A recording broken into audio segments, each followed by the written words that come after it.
මම ලංකා තැපැල් සේවා සංගමයේ සභාපති ජගත් මහින්ද. අද අපි මේ මද සාකච්ඡාව කැඳවුවේ 2025 මේ ආණ්ඩුවේ මංගල අයවැයේදීම අතිගරු ජනාධිපතිතුමා විසින් මේ රටේ රාජ්‍ය සේවකයන්ට ඉහළ වැටුපක් වැඩි කරා එම අයවැයේදී. එම අයවැයේදී වැඩි කළ වැටුප් වැඩිවීම තුළ 2025 දී අප්‍රේල් මාසෙ සිට එක් කොටසක් රාජ්‍ය සේවකයන්ට ලබා දුන්නා.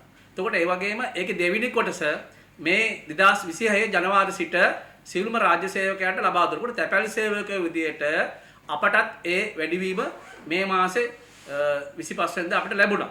එතකොට දැන් අද අපි මේ මාස සාකච්ඡාව තුළ අපිට කියන්න ඕන කරලා තියෙන්නේ අපි දැක්කා දැන් පසුගිය අවුරුද්දේ නොවැම්බර් මාසය තුළ දිට්වා සුළි කුණාටුව නිසා රටට විශාල ආපදාවක් රටපත් වුණා. ඒතොර ඒ ආපදාව කියන්නේ අපිට සාමාන්‍ය ආපදාවන් මතකයේ තියෙන විදිහට සුනාමියටත් වඩා විශාල ආපදා තත්ත්වයක් තමයි එදා මේ රටේ ඇති වුණේ. ඒතොර ඒ ආපදා තත්ත්වය තුල මේ වෙනකොට ඒකේ ඇති වෙච්ච රට විනාශය මේකට ගණන් බලමින් තිබෙනවා. ඒ ගණන් බැලීමත් එක්ක දැන් රට තුල දැන් ඒ කටයුතු මේකට යථා තත්ත්වයටපත් කරමින් ජන ජීවිතය යථා තත්ත්වයටපත් කරලා තිබෙනවා. එතකොට රාජ්‍ය සේවකයෝ අපි හිතුවා දැන් මේ 2025 දී කොටස් 3කට රාජ්‍ය සේවකයන් වැටුප් වැඩි කරන්න අතිගරු ජනාධිපතිතුමා ඒ මංගල අයවැයේදී යෝජනා කරා. ඒකේ පළවෙනි කොටස 2025 ලැබුණා. දෙවෙනි කොටස ලැබෙන්න තිබුණේ මේ ජනවාරි. නමුත් අපි දැක්කා 2026ට ඉදිරිපත් කරපු අයවැයේදීත් ජනාධිපතිතුමා මේ වසරට ඒ වැඩි වෙච්ච වැටුප් ගෙවන්නත් මුදල් වෙන් කරා. නමුත් ඒ අයවැය ඉදිරිපත් කරන පස්සේ මේ කුණාටු තත්ත්වය ඇති වෙන්නේ. හැබැයි නමුත් රාජ්‍ය සේවකයා විශ්වාස කරෙත් නෑ රටට මේ වැඩි වෙච්ච වැටුප ගෙවා ගන්න මුදල් තියෙද. නමුත් මුදල් තියෙනවා. දැන් ජනවාරි මාසෙම ඒ වැටුප අපිට ලැබුණා. අපිට තැපැල් සේවක විතර අපිට දහස් ගණනින් ඒ වැටුප වැඩි වෙලා තියෙනවා. ඒතකොට අපි දකිනවා මේ ආණ්ඩුව අපි දැක්කම මේ ආණ්ඩුව බලයටපත් වෙන්න කලින්ම කිව්වා නාස්තිය හොරකම දූෂණය වංචාව කියන එක මේ රට තුල අපි වළක්වාගෙන තමයි මේ ආණ්ඩුව ගමන ගෙනියන්නේ කියන එක ජනතාවට කියලා තිබ්බා. අන්න ඒකත් එක්ක අපි දැක්කා පසුගිය කාලේ අපිට හැමතැනින්ම අනාවරණවා මාධ්‍ය වලින් ආණ්ඩුවේ ප්‍රකාශ වලින් අනාවරණ වුණා මිලියන 2කට ආසන්න සංඛ්‍යාව භාණ්ඩාගාර අතිරික්තයක් තබාගෙන තමයි ඒ 2026ට අයවැය ගේන්නේ. ඒතකොට මෙන්න මේකත් එක්ක ඒ කියන්නේ මේ ආණ්ඩුව ඒ වෙනකොට රටේ මුදල් හොඳ කළමනාකරණය තත්ත්වයක තබාගෙන තිබෙනවා. අන්න ඒකත් එක්ක තමයි මේ දිට්වා සුළි කුණාටුවට ආණ්ඩුවට මුහුණ දෙන්න හැකියාව ලැබෙන්නේ. ඒකත් එක්ක මේ රාජ්‍ය සේවකයන් වැටුප් ලබා දෙන්න හැකියාව ලැබෙන්නේ. අනිකුත් සුබ සාධන දේවල් වලට අස්වැසුම වගේ දේවල් වලට මුදල් ලබා දෙන්න හැකියාව ලැබෙන්නේ. එතකොට මෙන්න මේක තත්ත්වෙත් එක්ක මේ ආණ්ඩුව අපි රාජ්‍ය සේවකයන්ට දකිනවා ආණ්ඩුවේ සැලැස්ම හොඳ කළමනාකරණ තත්ත්වයක තිබෙන නිසා මෙන්න මේ දිට්වා සුළි කුණාටුවේ තත්ත්වයේ ආණ්ඩුව පාලනය කරගනිමින් ඒ ජන ජීවිතය යථාර්ථයටපත් කරමින් ඒ වැඩ කෙටි කාලෙම කරගනිමින් යනවා. එතකොට මේකත් එක්ක අපි දැක්ක සියලු රටවල් ලෝක රටවල් උදව් කරා ආධාර දුන්නා. මේකට රටවල් වල විශාල පැසසුමක් ලක් කළා තියෙනවා. මේ දිට්වා සුළි කුණාටුවෙන් මේ විදියට කෙටි කාලෙම ඒ තත්ත්වයට මුහුණ දෙමින් ඒ තත්ත්වයටපත් කර ගැනීම රටවල් වල පැසසුම් අත් වෙලා තියෙනවා. අන්න ඒක රට තුලත් ජනතාව ඒකට පැසසුම අත් කළා තියෙනවා. යන්නේ ඒකත් එක්ක පිබිදිච්ච ලෝකේ ජනතාවත් රටේ ජනතාවත් නන්නායුරින් ආධාර කිනුට ඉදිරිපත් වෙලා තියෙනවා. අපි දැක්කා මේ රට තුල ඉන්න ව්‍යාපාරිකයෝ පුංචි ළමයි තමන්ගේ කැටවලක මුදල් ආණ්ඩුවට ලබා දෙමින් තිබෙනවා. නිසා මේකත් එක්ක අපි රාජ්‍ය සේවකයන් අපි දකිනවා අපිත් යම් පිපිදීමක් ඇති වෙලා තියෙනවා. මේ රටේ ජනතාවත් පිපිදීමක් ඇති වෙලා තියෙනවා. ඇයි මේ වෙච්ච ව්‍යසනයත් එක්ක රටේ ජනාධිපතිතුමා ඇතුළු මේ ආණ්ඩුවේ සියලු මැති අමුතුගොල්ලෝ මන්ත්‍රීවරු ප්‍රාදේශ සභාවල ඉන්න හැම රාජ්‍ය යාන්ත්‍රණේ ක්‍රියාත්මක කළ මේ දිට්වා සුළි කුණාටුවෙන් විපතටපත් ජනතාවට ඒ හැම දෙයක්ම කටයුතු කරා. ඒ පාරවල්ද ඒ පාලම්ද ඒවා ජනතාවට නැවත පරිහරණය කරන තත්ත්වයට මේකට ඒකටපත් කරගෙන තිබෙනවා. ඒතකොට මෙන්න මේ තත්ත්වයට එක්ක ජනතාව වෙච්ච අපිට රාජ්‍ය සේවකයන් අපිට රටේ පුරවැසි විදිහට අපිටත් යම් ධෛර්යයක් ශක්තියක් ලැබිලා තියෙනවා. මෙන්න මේ නායකත්වයට එක්ක මේ රට ඒ බලාපොරොත්තු වෙන තැනට රට ගෙනියනවා කියන දේ විශ්වාසය අපිට එදාටත් වඩා වැඩි වෙමින් තියෙනවා. අන්න ඒකත් එක්ක අපි පිපිදීමත් වෙනකොට රාජ්‍ය සේවකයන් අපිට සතුටුයි. එක පැත්තකින් අපි කියන්නේ ඔව් අපිට අපේ වැටුප වැඩි කරලා දෙන්න කියලා. නමුත් අපි දැක්ක රට තුළ විපතක් වුණා. නමුත් ඒ විපතත් කළමනාකරණය කරගනිමින් රාජ්‍ය සේවකට ලබා දෙනවා කිව්වේ දෙවෙනි වැටුප් වැඩිවීමක් ලබා දුන්නා. ඒක හොඳ වැඩිවීමක් අපි දැක්කා. ඒ රාජ්‍ය සේවකයෝ මාධ්‍ය හරහා ආණ්ඩුවට ප්‍රශංසා කරනවා, ආණ්ඩුවට ස්තුති පළ කරනවා. මේ අමාරු තත්ත්වයක් තුළ තිබිලත් රාජ්‍ය සේවකයන්ට මේ දෙවෙනි කොටසත් ලබා දීම ගැන ඒ කොටස වැඩි වීමත් එක්කම දීමනා ඒ හැම දෙයක්ම වැඩි වෙනවා. මෙන්න මේක හැබැයි දැන් මෙන්න මේ தත්ත්වෙත් එක්ක අපි තැපැල් සේවකයෝ විදිහට දකින්නවා එක පැත්තකින් ආණ්ඩුව මෙපමණක් විතරක් නෙමෙයි තැපැල් සේවකයාට ඉටු කර දෙන්නේ. ආණ්ඩුව මේ වෙනකොට මේ තැපැල් දෙපාර්තමේන්තුවත් මේ රටේ අපි කවුරුත් දන්නවා ඉදා රනිල් වික්‍රමසිංහ මහත්තයලා සූදානම් වුණා තැපැල් කාර්යාලත් විකුණන්න. ඉදා නූරිනි තැපැල් කාර්යාලය විකුණන්න රනිල් වික්‍රමසිංහ මහත්තයලා පිඟුරුපත් සකස් කළා සූදානම් වෙලා හිටියා. නමුත් තැපැල් සේවකයෝ විදිහට රටේ ජනතාව විදිහට දැවැන්ත සටනක් කළ තමයි තැපැල් කාර්යාලය බේරගත්තේ රනිල් වික්‍රමසිංහ මහත්තයාගේ. නැවත අධිකාරයට බව අපිට යන්න සිද්ධ වුණා. එතකොට දැන් එහෙම වෙච්ච තැපැලක් රටත් බංකොලොත් කළා රටේ රාජ්‍ය ආයතනත් බංකොලොත් කළා තැපැල් දෙපාර්තමේන්තුව වගේ ආයතනකුත් ආයි ඒකට සිදු වෙන දේ අපිට කියන්න ඕනේ නැහැ. තැපැලත් බංකොලොත් කළා තැපැල ඇත්තෙන්ම රටේ පාලකයෝ හැම විටම මේ තැපැල් දෙපාර්තමේන්තුව කියන දෙපාර්තමේන්තුව ගණන් ගත්තේ නැහැ. මේ දෙපාර්තමේන්තුව ක්‍රමානුකූලව පාඩු ලබන තත්ත්වයට පත් කළා සංවර්ධනය කරේ නැහැ. මේගොල්ලෝ උත්සාහ කරේ තැපැල විකුණන්න. උත්සාහ කරේ. නමුත් මේ ආණ්ඩුව බලයටපත් වෙලා මේ වෙනකොට එදා 2025 මංගල අයවැයම මිලියන 1300 ගණනකට 400කට ආසන්න සංඛ්‍යාවක් තැපැලට වෙන් කරලා දුන්නා මුදල්. ඒ වෙන් කරලා දීලා විශේෂ අමාත්‍ය කරුණ නලින්ද ජයතිස්ස ඇමතිතුමා මැදිහත් වෙලා එම මුදල වෙන් කර දීමෙන් මේ වෙනකොට ඒ හරහා ආපු සංවර්ධන භෞතික සංවර්ධන හා මානව සම්පතට ඒ සංවර්ධන කියන ඒ ගැටලු විසඳලා දෙලා තියෙනවා. අපි ඒක පිළිවෙලට කිව්වොත් දැන් අපි දැක්කා තැපැල් දෙපාර්තමේන්තුවේ ප්‍රශ්නයක් තිබුණා කනිෂ්ඨ කාර්ය මණ්ඩලය ඇතුලේ පුරප්පාඩු 2000කට ආසන්න සංඛ්‍යාවක් තියෙනවා. නමුත් කනිෂ්ඨ කාර්ය මණ්ඩලය අවුරුදු 7-8ක් ඒ අය පුරප්පාඩු වලට පත්වීම් ලබා දීලා තිබුණේ නැහැ. උන් වැඩ බලන පත්වීම් වල හිටියේ. ඒතකොට අවුරුදු 7-8 උන්ගේ වයසත් ඉක්මවා යමින් තිබුණා. නමුත් 10ක් ස්ථිර කරලා පත්වීම් ලබා දුන්නා. කනිෂ්ඨ කාර්ය මණ්ඩලය 10ක් ස්ථිර කරලා පත්වීම් ලබා දුන්නා. තව කනිෂ්ඨ කාර්ය මණ්ඩලයට දෛනික වැටුප් ලබන බාහිර කම්කරුවන් බඳව ගන්න 10ක් අනුමැතියක් ලබා දීලා තියෙනවා. දැන් මේක මේකට කටයුතු කරමින් තිබෙනවා. ඒ වගේම තැපැල් නිලධාරි තුන්වෙනි ශ්‍රේණියට තැපැල් නිලධාරි තුන්වෙනි ශ්‍රේණියට 600ක් බඳව ගන්න කැබිනට් අනුමැතිය ඇවිල්ලා විභාග තියලා දැන් මේ විභාග ප්‍රතිඵල ලැබුණාට පස්සේ සම්මුඛ පරිසරය තියලා 600ක් බඳව ගන්න දැන් සූදානම් කටයුතු වල තියෙන්නේ. එතකොට එතනින් එහාට තැපැල් දෙපාර්තමේන්තුව තව තිබුණා නිලධාරි ශ්‍රේණිය වල නිලධාරි තනතුරු ගණනාවක් අනුමත වෙලා තිබුණා. ඒ තනතුරු ගණනාවක් අනුමත කරලා තිබුණා. අනුමත කරලා ලබා දුන්නා. ඒතකොට ඒ වගේම උපතැපැල් සේවයේ 1197ක් පත්වීම් ලබා දීලා තිබුණේ නෑ. අවුරුදු 7 8 10 එතන ප්‍රශ්නයක් තිබුණා. එම ප්‍රශ්න වලට විසඳුම් ලබා දීමින් උපතැපැල් ඒ ශ්‍රේණිය හිටපු ඒ වැඩ බලන පත්වීම් වල හිටපු ස්ථිර පත්වීම් වලට 197කට වැඩිය ප්‍රමාණයක් ලබා දුන්නා. තව ඒකේ ස්ථිර කරන්න කණ්ඩායම් දෙකක් ඉන්නවා. ඒකටත් අවශ්‍ය කැබිනට් පත්‍රිකා සකස් කරලා තියෙන්නේ. ඒකට මේ සියල්ල මානව සම්පතේ ඒ ගැටලු විසඳෙමින් තියෙන්නේ. එතකොට එතනින් අතර උන්නේ රියදුරන්ගේ පුරප්පාඩුවත රියදුරු 40ක් සම්මුඛ පරිසර තියලා විභාග තියලා ගත්ත ඇතුළට රියදුරු 40ක් බදව ගත්තා. එතකොට දැන් ඒ රියදුරු 40 බදවගෙන මේ විදියට කටයුතු කරගෙනකොට ඒ වගේම අනිත් පැත්තෙන් භෞතික සම්පත් වල ප්‍රශ්නයක් තිබුණා.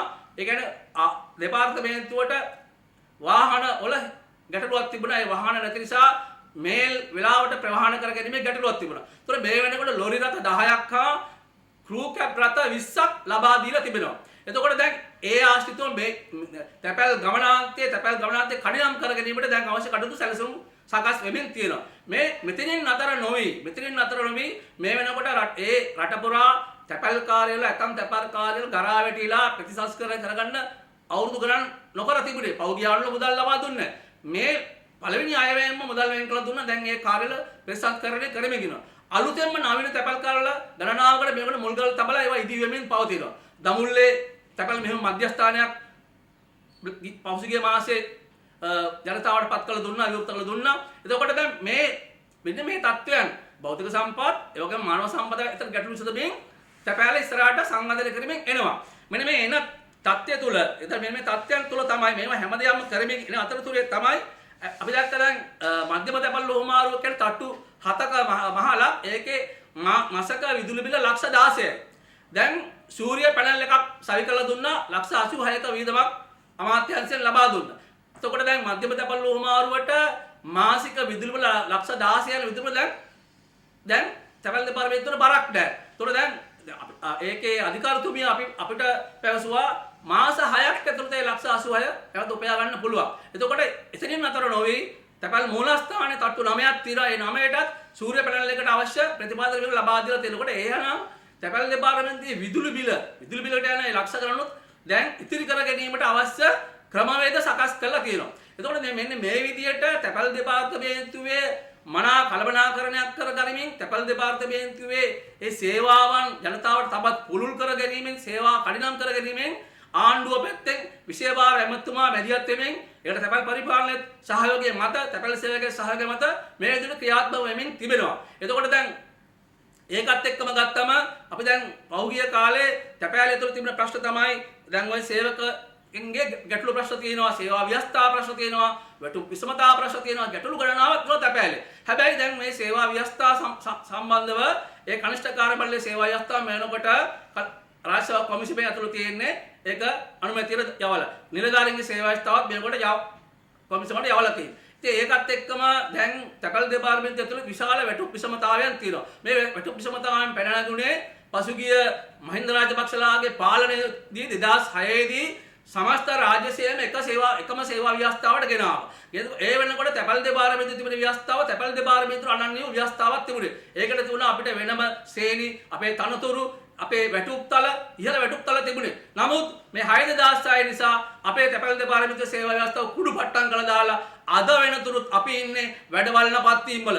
අපි වැඩවලන පත්වීම් වල උසස් වීම නෑ, උසස් වීම වැඩවලන උසස් වීම. අදාළ උසස් වීමට වැටුප නෑ. නමුත් දැන් මේ ආණ්ඩුව අපි දැක්කා 2026 අයවැයේදී අතිගරු ජනාධිපතිතුමා විසින් සමස්ත රාජ්‍ය සේවයේ වැටුප් විසමතාවයන් ඉවත් කර ගැනීම වෙනුවෙන් වැටුප් කොමිසමක් පත් කරා. අනං ඒ කොමිසමේ සියලු වැඩ කටයුතු බේනකොට ආරම්භයෙන් කොමිසම ස්ථාපිත කර ගැනීම වැඩ කටයුතු දැන් කඩිනමින් සිදු වෙනවා. ඒතකොට දැන් අපි ඒකෙන් විශ්වාස කරනවා තැපැල් දෙපාර්තමේන්තුවේ අපේ සහෝදර තැපැල් සේවකයන්ගේ ශ්‍රේණි වල තියෙන ඒ උසස් වීම වල අදාළ වැටුප් විසමතා ඉවත් කර ගැනීමෙන් දැන් ඒ කොමිසම පත් කරාම කොමිසමට අපිට අපේ ඒ සහෝදර උත් සමිතිය වලට සහෝදර තැපැල් සේවකයන්ට හැමෝටම තමන්ගේ ඒ ගැටලු ඉදිරිපත් කළා මේ වැටුප් විසමතාවයට අපිට ඒ අදාළ අපි විශ්වාස කරන අපේ ප්‍රශ්න විසඳන උත්තරය ලබා ගන්න අවශ්‍ය කටයුතු පසුගිය ආයවැයේදී අතිගරු ජනාධිපතිතුමා ඒ යෝජනා කරපු වැටුප් කොමිසමෙන් අපිට දැන් ලබා ගන්න හැකියාව ලැබිලා තියෙනවා. නිසා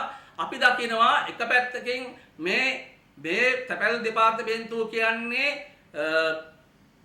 පසුගිය පාලන තුළ මේකේ කිසිදු ගැටලු ප්‍රශ්න විසඳන්න නැතුව මේක අතහැරලා තිබ්බ දෙපාර්තමේන්තුව. දැන් මේ දෙපාර්තමේන්තුව පණ ගන්න ගමෙන් සේවකයන්ගේ ගැටලු විසඳමින් ඒකේ භෞතික සම්පත් හදමින් තැපෑල මහජනතාවට පුළුල් සේවාවක් ලබා දීමෙන් කටයුතු කරමින් තිබෙනවා. ඒතකොට ඒකත් එක තමයි මේ හැම පියවරක්ම අරගෙනමින් තිබෙන්නේ. යම් ගැටලු තිබෙනවා. තවම මේ ආණ්ඩුව තාම බලයට අවුරුද්දක් ඉක්මවලා තාමත් තැපෑල තවත් විසඳා ගන්න ගැටලු ගොඩක් තියෙනවා. ඒ ගැටලු ක්‍රමානුකූලව විසඳමින් තමයි එන්නේ. ඒතකොට මේ ක්‍රමානුකූලව විසඳමින් එනකොට දැන් අපි දකිනවා ඇතැම් වෘත්ති සමිති මේ වෙනකොට ඒගොල්ලෝ යම් දේවල් වල නියැලෙමින් ඉන්නවා. මේ මොකද්ද මේ එන්නේ අපි දන්නවා රට තුලත් මෙහෙම රට තුල මොකක් කොහොමද දෙයක් ක්‍රියාත්මක කරන මොනවාරි දේවල් එලක් දානවා. මෙන්න මේකෙත් එහෙම දේවල් සිදුවෙමින් තියෙනවා. තැපැල් සේවකයා විදියට අපි දකින්නේ අපි අපේ තියෙන ගැටලු ප්‍රශ්න විසඳ ගනිමින් තැපෑලේ අපි හොඳ සේවාවක් හොඳ සංවර්ධන තැපෑලක් ගොඩනගාගෙන හොඳ විශාල ආදායමක් හොයාගෙන ඒ ආදායම හරහා අපිටත් යම් ප්‍රතිලාභයක් ලබන්න අපි විශ්වාසයෙන් ඉන්නවා. ඒකට අපි දන්නවා අපිට විශේෂ භාර ඇමතුමත් යම් ප්‍රකාශවලදී තමයි ඒ බව අපිට ප්‍රකාශ කරා. ඒතකොට දැන් අපි දැක්කා පසුගිය අවුරුද්දේ මිලියන 13,100ක ආදායමක් තැපෑල උපයනවා. ඒතකොට භාණ්ඩාගාරයෙන් තැපෑල දීපි ඉලක්කමත් පසු කර යනවා. ඒතකොට හොඳ තත්ත්වයක්. අපි දැක්කා පසුගිය කාලේ තැපෑල තුල වැඩ වර්ධන තිබුණා. ඒ වැඩ වර්ධන මැද්දේ උත් මෙන්න මේ ආදායම් ඉලක්ක සපුරා ගැනීමට තැපැල් දෙපාර්තමේන්තුව සමත් වෙලා තියෙනවා. අපි ඒක දකිනවා ඒක සමස්ත තැපැල් දෙපාර්තමේන්තුව සේවක 24 දෙනාගේම සහයෝගය මත තමයි ඒක සිදු වෙන්නේ. කළමනාකරණයක් ඇතුලේ හැබැයි මොන යම් ගැටලු ප්‍රශ්න වලට යම් ක්‍රියාමාර්ග වැඩ තිබුණත් මිලියන 13,100ක් උපයා ගන්න ආදායම් උපයා ගන්නවා.